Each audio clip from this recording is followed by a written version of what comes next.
Bem-vindos a mais um podcast Bastidores da Política. A gente recebe hoje o chefe de gabinete da deputada Alessi Brandão, do PCdoB, o Roberto Almeida de Oliveira, também conhecido como Beto, né? Beto. Tudo bem? Obrigada por participar com a Tudo gente. jóia. Se falar que é Roberto, acho que ninguém vai... Ninguém vai saber quem é.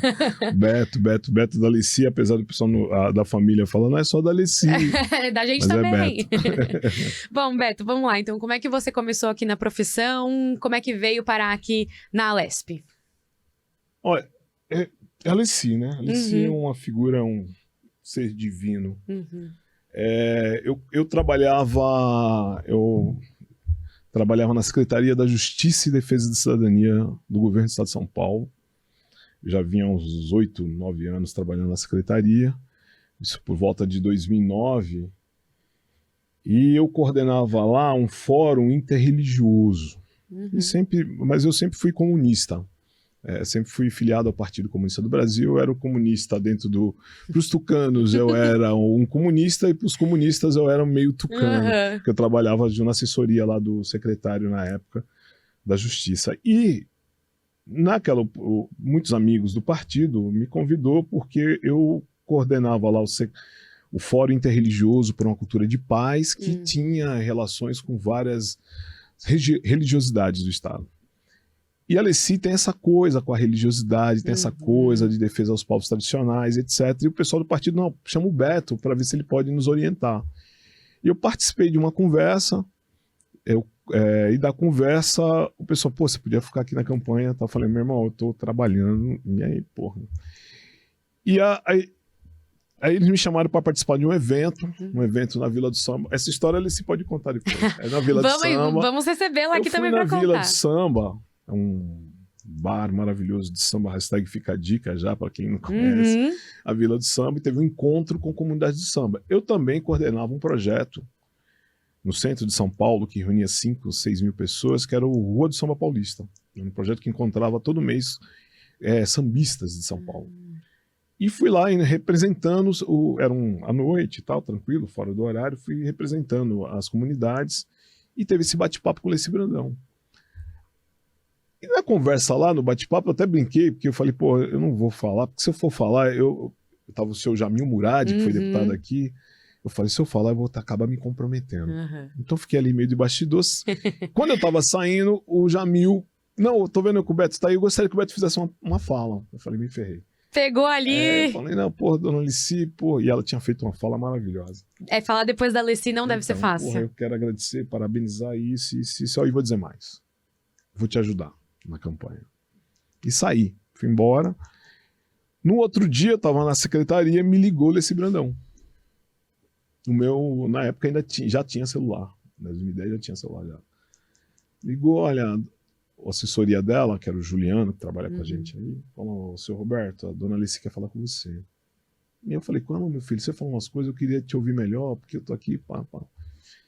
E a partir disso, eu encontrei com ela, tomamos um café, conversamos, e eu falei, vou te ajudar só nessa coisa de povos tradicionais, que eu, além de tudo, sou macumbeiro. Então, vou ficar nessa coisa dos povos tradicionais, que é fora do horário, eu posso te ajudar um pouco e tal. E conversei na época, quem era o meu chefe? Eu acho que era o Gustavo Húngaro. Falei, Gustavo, tá acontecendo isso aqui, ó. Meu irmão, vamos fazer o seguinte, eu vou tirar férias, eu vou ajudar essa mulher. Para não ter problema nem constrangimento para vocês, eu tiro férias. E também não vou ficar me aparecendo, porque eu sei que eu estou aqui na secretaria. Só que no processo eleitoral eu acabei me envolvendo demais, e acabei coordenando, entrando no grupo de coordenação da campanha. A Alessi acabou se elegendo. Quando ela saiu o resultado, eu acabei saindo da secretaria, acordei lá com a secretaria que iria sair, e passou aquele processo de final de ano, ela acabou me convidando para vir para o gabinete, e estou eu como um assessor da Alessi Brandão. Na época, o chefe de gabinete era o que foi ouvidor das polícias, até recentemente, doutor Eliseu Soares Lopes. Sim. E a gente começou aqui com a equipe, estou com a Alessi desde 2010, aqui na Assembleia. E até essa ida aí para a secretaria, você já tinha pensado em trabalhar no setor público? Não. Ou ainda não tinha passado pela cabeça? Como é que foi também essa chegada? É outra coisa louca, porque assim, eu não sou... Tanto é que eu voltei a estudar agora, porque assim, e a minha área de formação É na área de tecnologia. Ah, E aí eu trabalhava com tecnologia. Eu trabalhei com manutenção de elevadores. Eu era metalúrgico. aham. E aí teve um período que eu comecei a trabalhar à noite. Olha que coisa louca, agora você está falando essas coisas, eu Tá tô lembrando. Eu trabalhei à noite e trabalhei na manutenção de escada rolante no Shopping Eldorado. Nossa. Só que eu era militante do movimento negro. Uhum.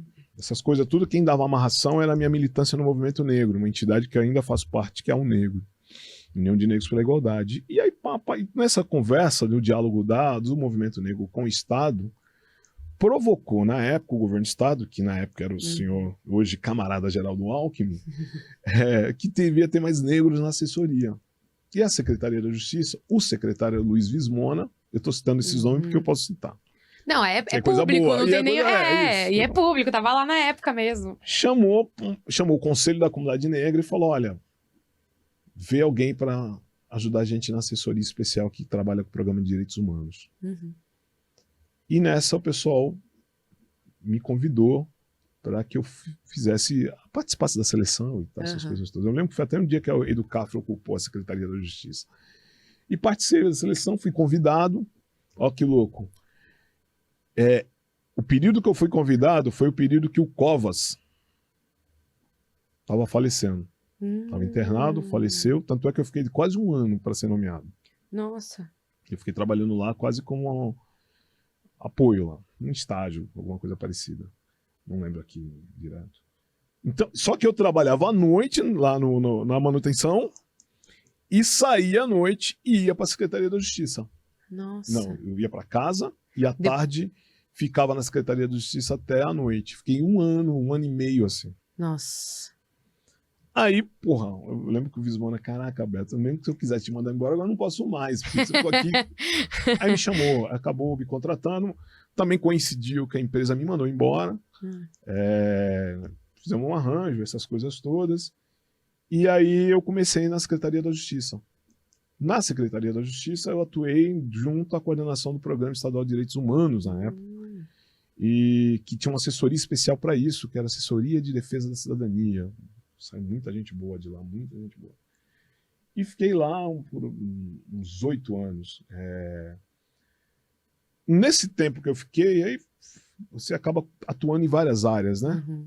Essa área de direitos humanos é uma área realmente de formação. Como eu era de uma área de formação técnica, e a minha formação humanista e a minha formação política foi junto ao movimento negro, a minha ideia era dar essa provocação à secretaria de temas para a questão racial para a secretaria, mas de certa forma você também foi aprendendo a lidar com vários temas, né? Sim. A questão LGBTQIA+, foi aprendendo lá, mesmo a questão da terceira idade do idoso, a questão do pessoas com deficiência, porque o programa acaba atendendo, e mesmo toda a temática de direitos humanos. Uhum. Então foi um grande aprendizado esse período que eu fiquei na Secretaria da Justiça. E aí, mas só que você nunca tinha a perspectiva de ir para o legislativo, porque sinceramente eu não tinha tesão nenhum com o legislativo. Aliás, eu tenho um pouco. Porque o executivo tem uma coisa bacana, que é isso, a ideia de executar. Sim, você consegue ver talvez a coisa na prática muito mais fácil do que no legislativo, né? O legislativo pra gente é o quê? Nós vendemos, de uma certa forma, sonhos, né? Nós trabalhamos muito com a ansiedade da população, das pessoas. A gente acaba sendo uma grande ouvidoria, tem uma escuta grande, certo? Trabalha muito a ansiedade. Nós temos aqui na Assembleia o quê? 94 instituições que representam o Estado. Então as pessoas quando vêm para cá, vêm falar com a Alici, vêm falar com qualquer deputado, é o próprio Estado. O cara traz problema para cá que não é, porra, isso aqui ninguém resolve, caraca. Mas o cara quer ser ouvido. Então a gente, quando eu acabei vindo para cá, foi imbuído nessa história com a Alici, mas não tinha exatamente a noção do que era o trabalho. Mesmo eu trabalhando ali no executivo eu sempre tive aquela função de pega a bola, vai, pensa como é que pensa um programa, como é que pensa a política pública, como é que arranja, constrói e faz. Mesmo com a limitação orçamentária, você consegue desenhar. Aqui não. Então, quando eu saio da secretaria do Executivo e venho para o Legislativo, venho com os vícios do Executivo para o Legislativo. O que é vício? Você acha que você vai executar, e quando, na verdade, você vem legislar. E a arte de legislar também exige. Então, nós, aí não foi só eu, acho que todo o mandato, a própria Alicy, nos primeiros 2 anos a gente sofreu bastante. Foi uma adaptação complicada. Foi. É legal que você chegou aqui com a Alicy também, né? Todo mundo chegou com a Todo Alicy. mundo junto. Não teve... A equipe foi toda formada por ela. E assim, ela vai falar isso, ela teve esse cuidado de ter gente que ajudou a construir a trajetória dela do ponto de vista político. Sim. Certo? Eu me lembro que teve uma vez que ela esteve aqui, entrando na conta aí das fofoca de bastidor. Essa que a gente gosta. Isso logo no início, teve uma manifestação, acho que foi agora, tipo 8 de março. E ela tava, as mulheres se movimentaram aqui em frente à Assembleia, e chegou o CQC. Lembra do CQC? Não sei nem se existe ainda. Não existe mais não. Era aquele Você Que Sabe, não era um negócio assim? É aquele que passava de domingo com os caras que tinha o Taz, era o pessoal ali que sempre tava de terno. Tirando onda com os caras, sandália da umidade, aquelas coisas. Então, chegou tinha o CQC e o Pânico, né? Eram 2 ali. Agora, eu acho que foi o CQC. Aí você falou do Pânico, não, mas era o CQC. E aí chegou e veio pra Alicy. A gente tava chegando, ela falou, Alicy, tudo bem? Como é que tá aí? E os pagode? E as mulatas? E aí, como é que é? Falou, pagode, mulata. E os malandros, né? Falou, aqui não tem malandro não, aqui tem trabalhador. E aqui não tem mulher mulata, tem mulher preta trabalhando muito, correndo para defender o povo. E aqui não tem, vai ter pagode. Pagode você pode ir depois no show meu lá fora. Tal, aqui nós vamos fazer política, legislar. Ela já deu uma pá! E os caras tentaram de novo com ela. Aí eu falei, aí a rapaziada nossa até, não vou dar uns pau nesse cara. Eu falei, não, fica tranquilo. E ela deu uma segurada. Mas é um pouco isso. A gente também teve um pouco... Quando vem um artista, a gente viu muito na casa também, nesse período que a gente tá aqui, sempre tem essa expectativa de que que vai sair dali, né? E como o artifício do artista, às vezes, é utilizado para também puxar voto, então você imagina que vem desprovido de conteúdo, de vontade, qualidade, etc. De qualidade, Alicy, tem gente que realmente é isso. Vamos deixar aqui claro. Mas a Alicy não. A Alicy, ela sempre teve esse ativismo, a história dela sempre foi marcada por esse ativismo. Por isso que foi fácil fazer campanha para a Alicy. É fácil fazer campanha para a Alicy, porque as pessoas gostam da Alicy, tem memória ativa da Alicy, e as pessoas esperam da arte da Alicy esse ativismo. Então é natural da Alicy estar no local que ela está. Então a gente foi aprendendo um pouco isso, as pessoas também foram aprendendo a respeitar isso.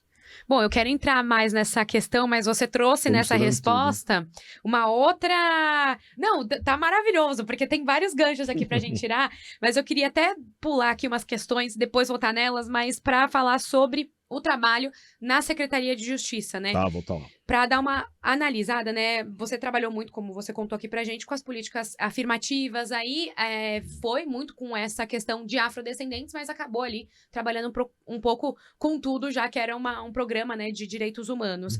Mas o que eu queria era uma análise, né, aproveitando o seu conhecimento, se hoje o que a gente tem aqui, até porque a Alicy, como deputada, como legisladora, ela também trabalha muito para isso, outros deputados ali da base aliada, se a gente tem hoje leis que garantem a inserção plena de afrodescendentes, pensando nesse trabalho que você teve também lá atrás, como é que está a nossa legislação, como é que está o nosso trabalho aqui no estado de São Paulo?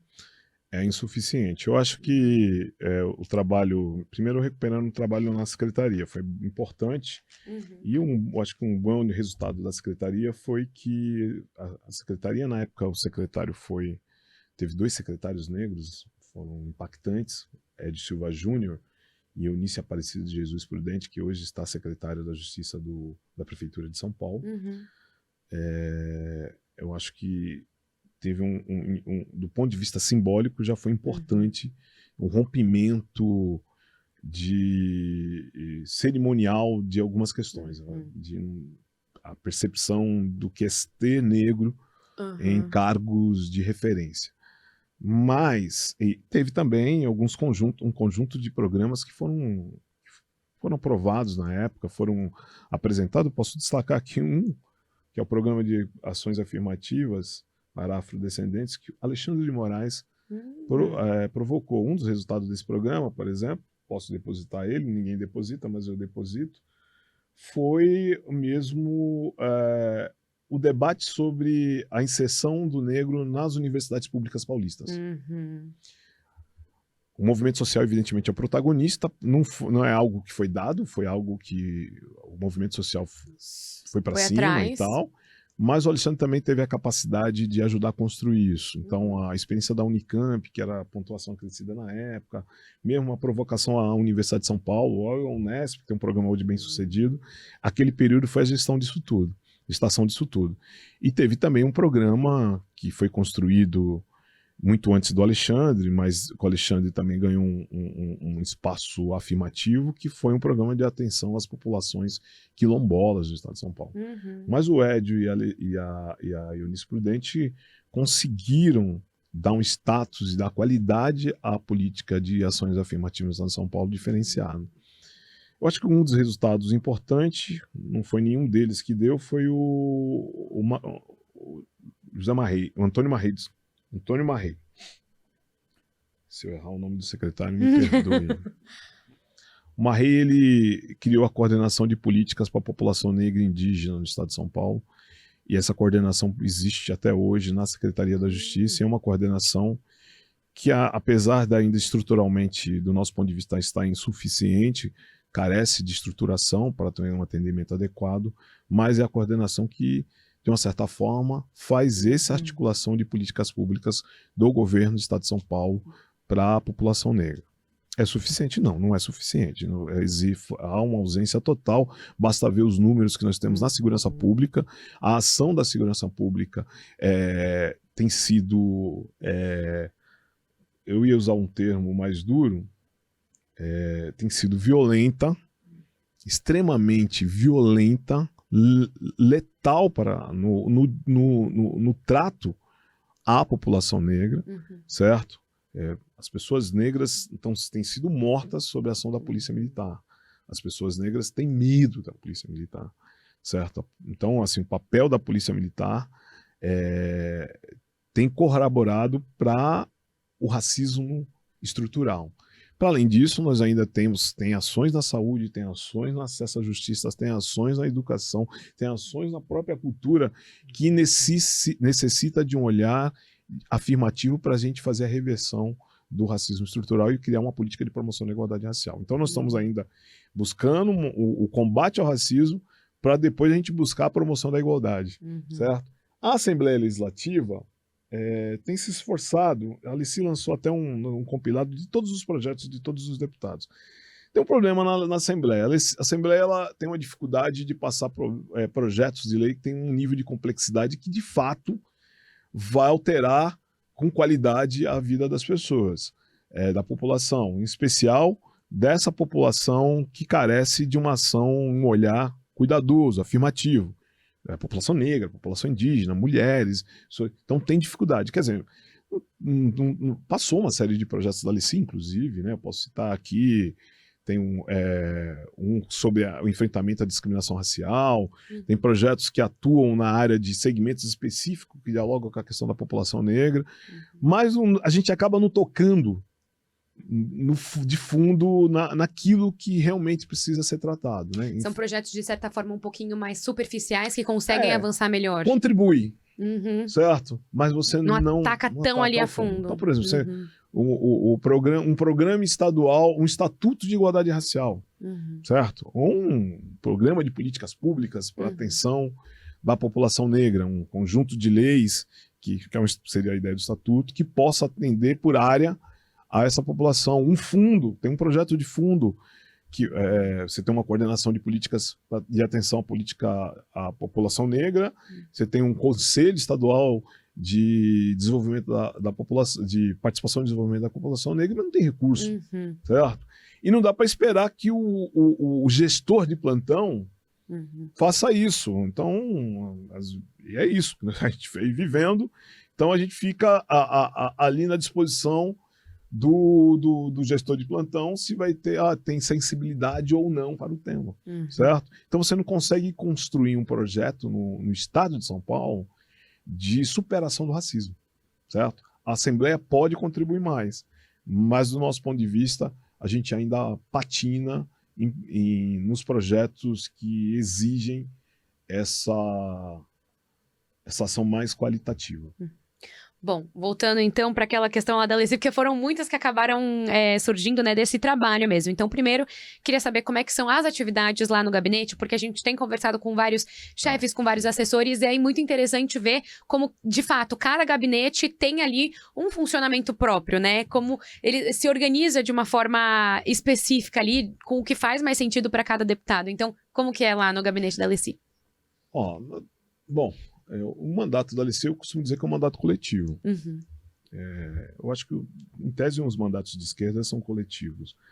Mas ali da Alessi, apesar da nossa excelência, que é a Alessi, a nossa, que aponta o caminho não só do ponto de vista político, mas para as nossas vidas, isso foi uma coisa que a Alessi construiu, dividiu as responsabilidades. Então, por exemplo, o chefe de gabinete é o chefe de gabinete para as relações institucionais, mas não é o chefe de gabinete que decide tudo. Então, tem gente que tem um ativo que coordena a questão de recurso, tem um assessor que coordena a questão da comunicação, tem o que coordena um conjunto de assessorias que coordenam as áreas específicas de articulação política, tem quem coordena a agenda legislativa, quem coordena a agenda da Alessi, e aí nós temos ali uma espécie de o mandato acaba sendo um grande coletivo, senta à mesa, define mais ou menos, é lógico, mais ou menos o que cabe, é lógico, que o chefe de gabinete dá uma orientação, né, a partir da orientação da própria deputada, olha, melhor caminho é esse aqui,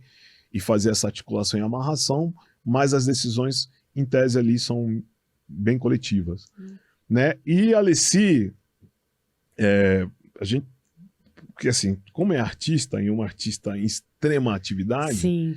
Você tem que saber mediar o campo artístico com o campo da política. Então, por exemplo, a Alessi, nós não tratamos do ambiente artístico absolutamente nada aqui. Ela tem uma equipe do ambiente artístico, ela tem um escritório que trata disso e tal. Então, tudo do artístico passa pelo escritório, e tudo do político passa aqui. Tem diálogo? Tem que ter. Até porque é uma pessoa só e uma semana que tem 7 dias com 24 horas. Então, como é que faz isso? Então, como é que chega a demanda? Então, por exemplo, tem a Alessi, tem coisa que eu brinco que a Alessi é insubstituível para algumas ações, né? Mas quase todas, né? Primeiro aqui, legislativamente, é o deputado. Ela é a deputada, ela que legisla a equipe que dá ferramentas. Mas você, por exemplo, o chefe de gabinete vai fazer uma visita a uma prefeitura, um evento, uma ação, em alguns lugares, quando chega o chefe de gabinete, tem um certo reconhecimento. Com a Alessi, o cara quer Alessi, meu. Sim. O cara não chama Ô, Beto, na moral, se a gente for pra caralho, mas, meu irmão... A gente gosta de você, mas a gente queria Alessi. Eu tive uma vez que foi uma missa, e aí chegou e tal, a gente correu, construímos, tinha uma relação, tal, o padre... Eu cheguei, Alessi, não podia ir, tal... E eu já tinha informado, o padre tinha colocado uma faixa, hoje Alessi Brandão. Eu cheguei, participei da missa, conversei com o padre, infelizmente, Alessi, tá, essas coisas, tá, papapá, mas estamos aqui, ela conseguiu isso, conseguiu aquilo. O senhor fica à vontade. Olha, meu filho, você já assistiu a missa, se quiser assistir de novo, assista. Não me interessa você, o que me interessa é a Alessi aqui. Se ela não está aqui, então não atrapalha. Aí o já que não atrapalha. Tipo, elegantemente mandou embora, né? Então a gente diz que esse ambiente do artístico confunde muito, e esse é um desafio nosso. Saber andar tanto no ambiente político como no ambiente artístico, como é que a gente constrói essa agenda da Alessi. Então, você vai em alguns... Quer ver um dos problemas?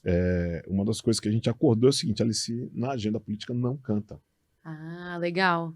Que aí ajuda a fazer essa separação, né? Já começou a dar problema, porque veja só, eu fui uma vez em Campinas, na sede de uma das entidades que a gente tem como referência, e era uma atividade, convidaram a Alessi, a deputada, e foi a deputada.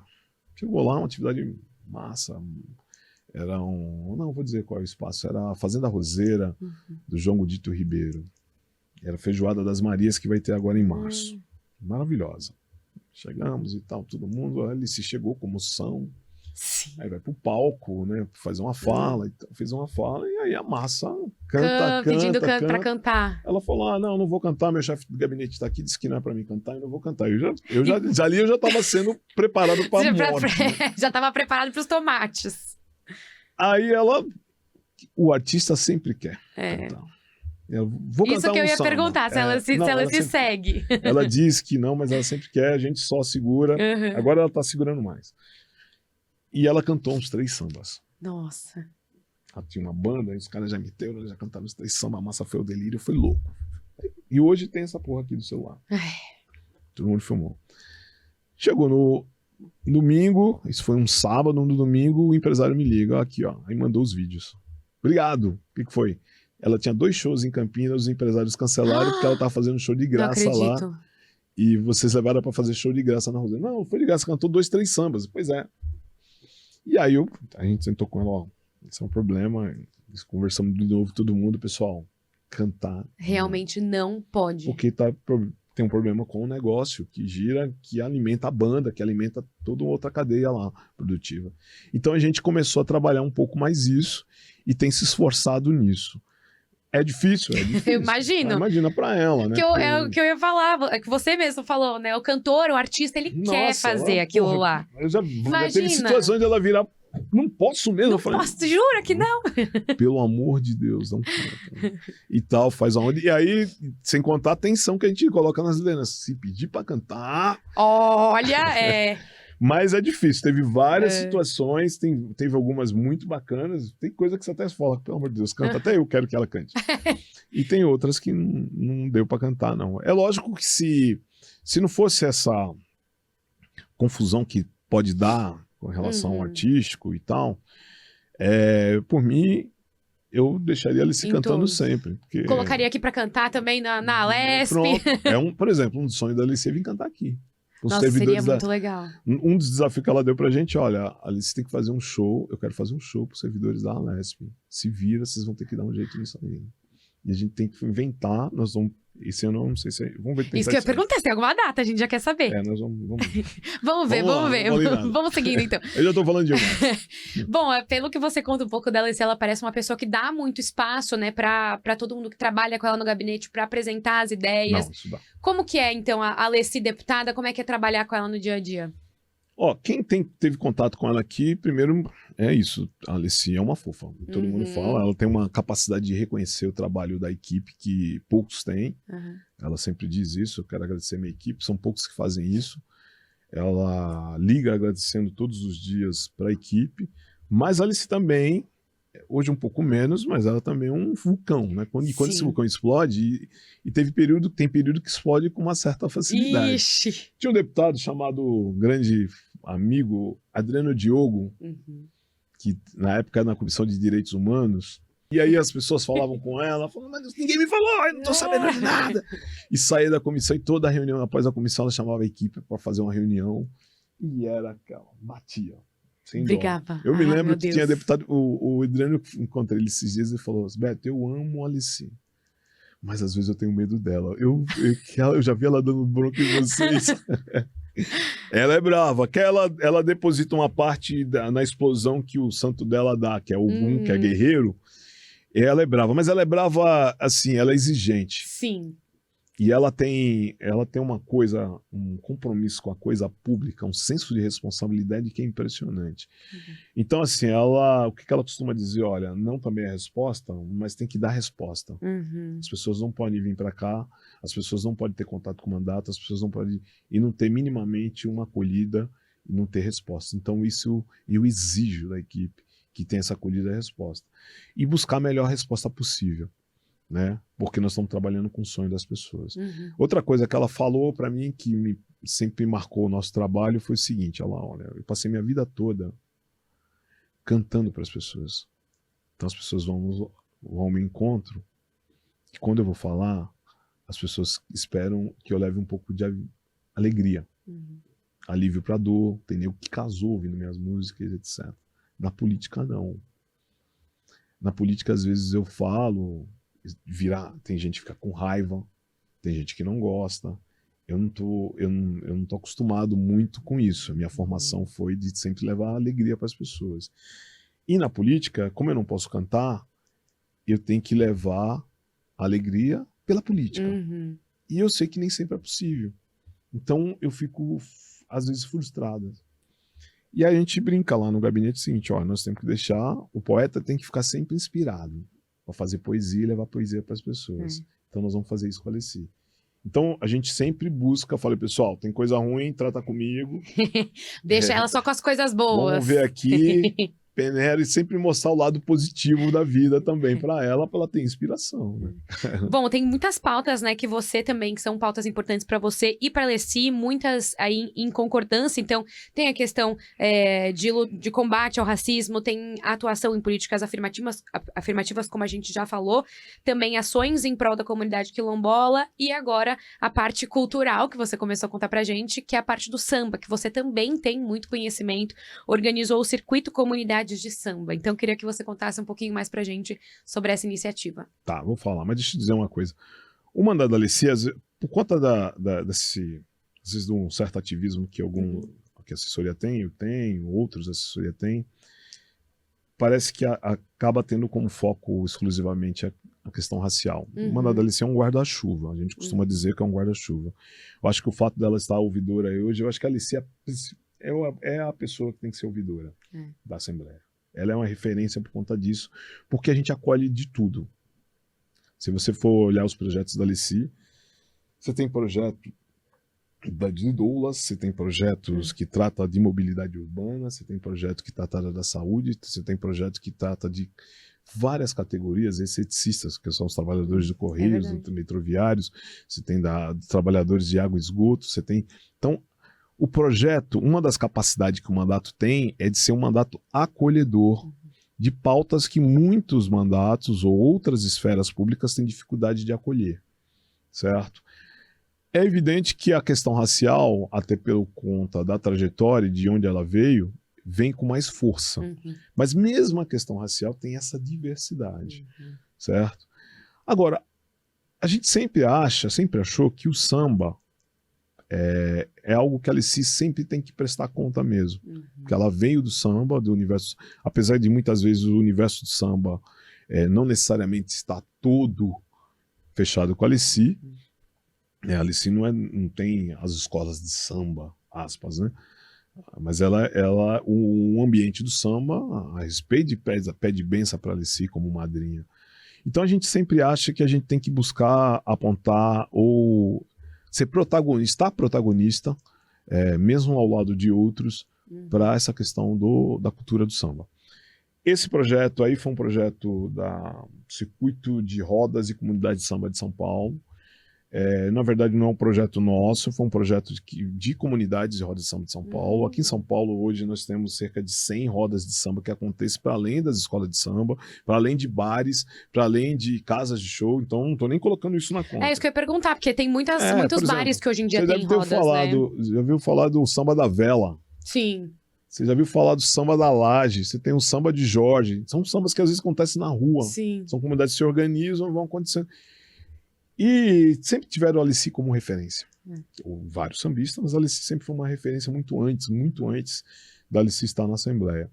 O que a gente estimulou a fazer foi um pouco que aquilo que as escolas de samba têm feito de organização, é que eles se organizassem como coletivo, isso a gente contribuiu, e deu luz, né, e jogou para o mundo isso. Então hoje, em São Paulo, na capital, existe um movimento de comunidades de samba de São Paulo, que não é exatamente o movimento das escolas de samba, nem o movimento de bares, rodas, etc.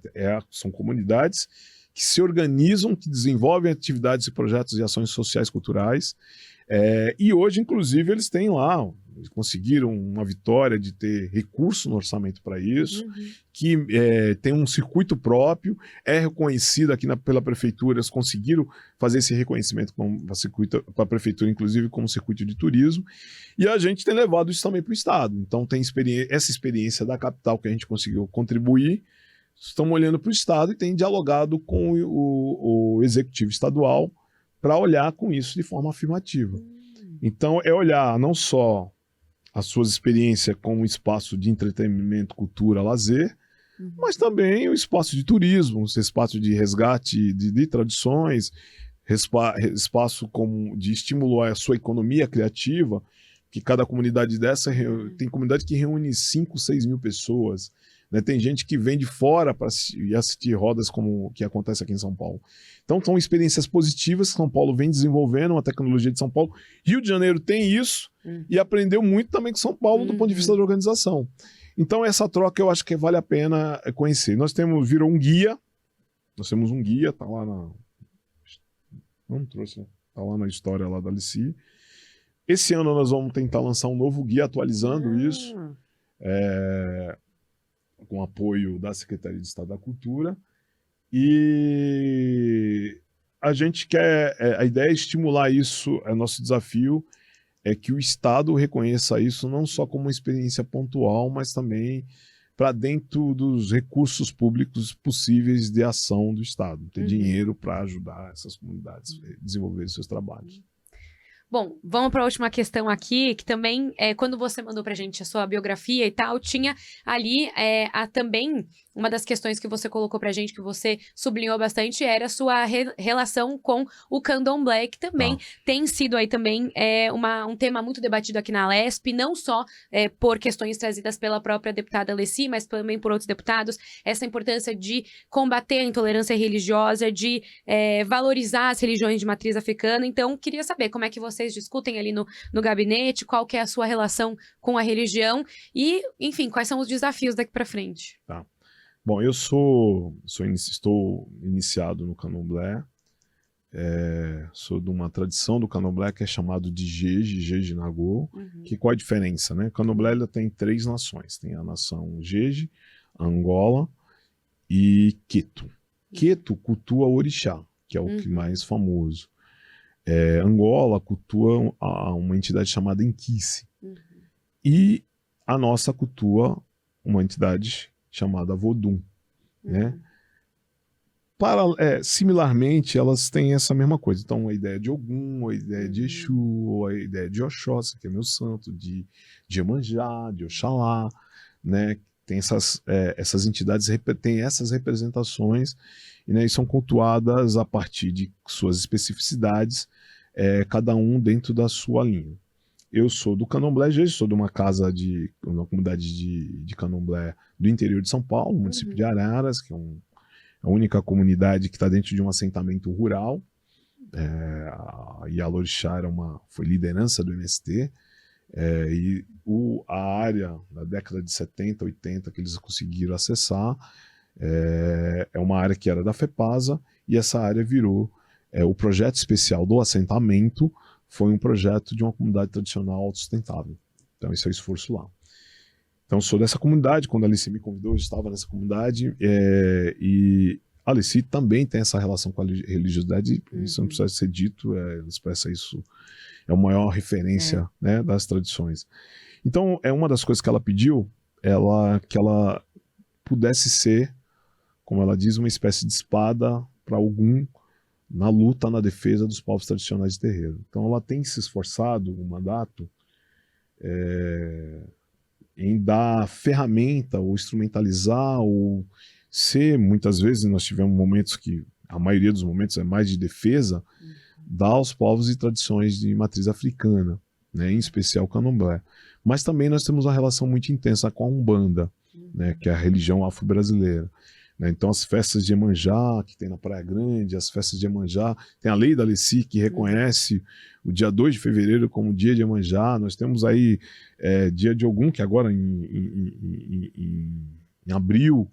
Então essas são atos simbólicos, mas é importante para desconstruir o racismo institucional, ou a intolerância religiosa, ou racismo religioso contra esses povos e tradições. Então é importante que o Estado reconheça isso e tenha reconhecimento nessas festas e tradições. E a gente tem feito minimamente o nosso papel de contribuir, né, no enfrentamento daquilo que a gente chama do racismo religioso. A minha relação, eu sou Ogã é aquele que não vira no santo.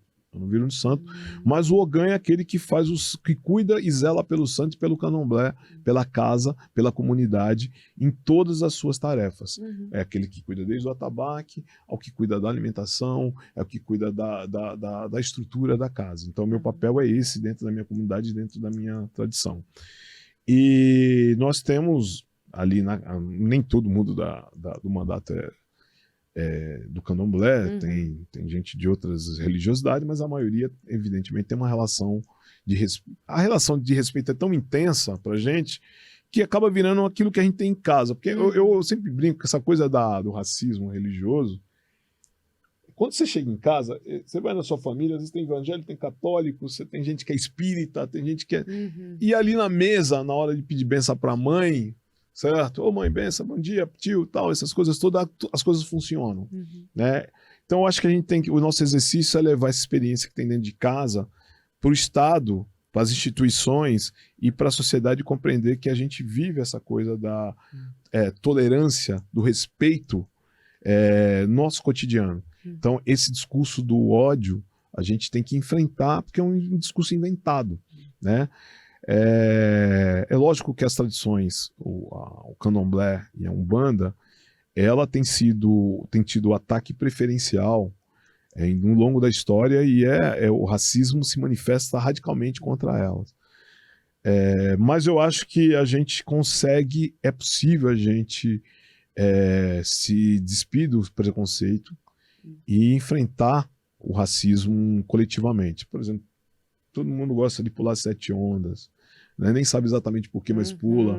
Vestiu branco. Tem uma coisa da Alici, que a Alici de sexta-feira é dia de Oxalá. Sim. Oxalá é todo funfum, todo branco. Então todo mundo usa branco lá no gabinete. Você vai no gabinete da Alici, todo mundo de branco. Hashtag fica a dica. Se for gravar com ela na sexta, já mete ela já vai estar.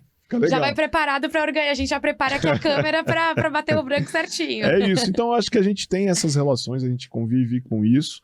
A gente quer ser, de uma certa forma, faz parte da nossa alma. Só que a gente acaba atuando de forma, quando pensar na relação do papel do Estado, a gente acaba tendo uma ação racista. Então, eu acho que é nosso papel descortinar essa coisa do preconceito, enfrentar ele e a gente viver aquilo que nós somos. Entendeu? Beto, muito obrigada por participar aqui com a gente. Né? Não, deu uma aula aqui pra gente. Agora deu pra entender muitas questões, saber um pouquinho de vários bastidores, né? Você contou aí um pouquinho, até se quiser, se tiver tempo aí, se quiser contar desses bastidores, né? Você falou um pouquinho da questão de quando não invadiram, né? Ocuparam a secretaria. Quando também outra época que você começou a trabalhar com o governo, né? Na época que Covas estava ali, que ele acabou falecendo. Enfim, desses bastidores na sua carreira toda, que a gente viu aqui, teve muita experiência. Qual mais te marcou? Cara, tem umas coisas malucas. Esse negócio de comunidade quilombola sempre foi um negócio muito forte para mim, do ponto de vista ali do trabalho, em especial na secretaria, né? Eu lembro de uma situação, teve duas lá. Foi em Ubatuba. Em Ubatuba, eu tô falando aquilo que eu acho que é melhor. Tem muita coisa interessante, mas tem coisa que eu acho que é melhor não falar. Mas essa de Ubatuba foi interessante. Teve uma que tem uma comunidade chamada Caçandoca, que fica ali em Ubatuba, quase divisa com Caraguá, que é ali próximo da praia de Maranduba. E ela tava sofrendo de uma ação que a igreja católica tinha um núcleo radical, conservador, com sede ali, mais alguns moradores que queriam tirar a comunidade de lá. Na época, o secretário Edson Silva Júnior conseguiu reverter isso junto com o governador Geraldo Alckmin, camarada Alckmin. E eu estava na assessoria do Edio e a gente foi construir essa história. A comunidade estava terror terrível, tal. E na construção dessa história, entre as várias reuniões que a gente foi, teve algumas reuniões que eu tive que ir à comunidade, inclusive à noite, para tentar mediar alguns conflitos que estavam ocorrendo lá com os moradores ao lado. E eu lembro que numa essa foi uma das poucas vezes que eu fui ameaçado. Eu passei o dia lá com a comunidade, discussão, aí tratando inclusive dessa ação, que a comunidade queria parar a rodovia, etc. E nós fomos para lá. E eu fiquei lá o dia inteiro, terminou. Quando você for a Caçandoca, vá lá, praia maravilhosa. E tem a parte que é do Saco das Bananas, lá em cima e tal. E eu fiquei tendo reunião lá em cima com a turma de cima que estava estimulando o ataque, que eram os moradores lá da comunidade. Eu desci, à noite, vinha eu e meu motorista pra gente ir embora, e chegou no meio do mato, descendo pelas trilhas, 3 grileiros. Nossa. Armados atrás da gente. Meu Deus. E os caras falaram, você que é... Parou e o motorista falou, mano, tem uns 2 caras atrás da gente. Eu falei, não, vamos, vai. Só A gente à noite, né, descendo no meio do mato. E os caras, você que é... Me encontraram, vocês que são... Você que é o Beto? Nossa. Eu falei, pode ser. Depende de quem tá perguntando. Não, é que é o seguinte, que você tá fazendo, você tá estimulando e tal, e a gente, ó, se você continuar com isso, nós vamos dar o nosso jeito. E aí eu falei, pode dar o seu jeito. Nós estamos aqui para isso. E desci, fui andando. Esse descer foi andando, eu acho que aí um deles deu um tiro pro alto. O motorista saiu rasgando e eu falei, se eu sair rasgando, esses caras vão fazer o que eles queriam. Então fui andando. E desci andando. E os caras o tempo todo atrás de mim. Nossa. Eu posso dizer pra você, foi um dia que eu tive mais medo na minha vida. Eu imagino. Desci até a praia, eu não quis envolver a comunidade, então eu falei, não vou falar nada com a comunidade. Eu falei, entra no carro e vamos embora. Só que pra sair de novo, com o carro era uma estrada no meio do mato. E eu falei, mano, nós vamos ter que sair por essa estrada aí no escuro. E é só nós dois, vamos embora. E saiu. Esse dia eu acho que foi o dia mais louco, né? Porque eu voltei. Tanto é que eu cheguei, conversei com o Ed. Ele falou, o quê? Ele chamou todo o batalhão da Polícia Militar.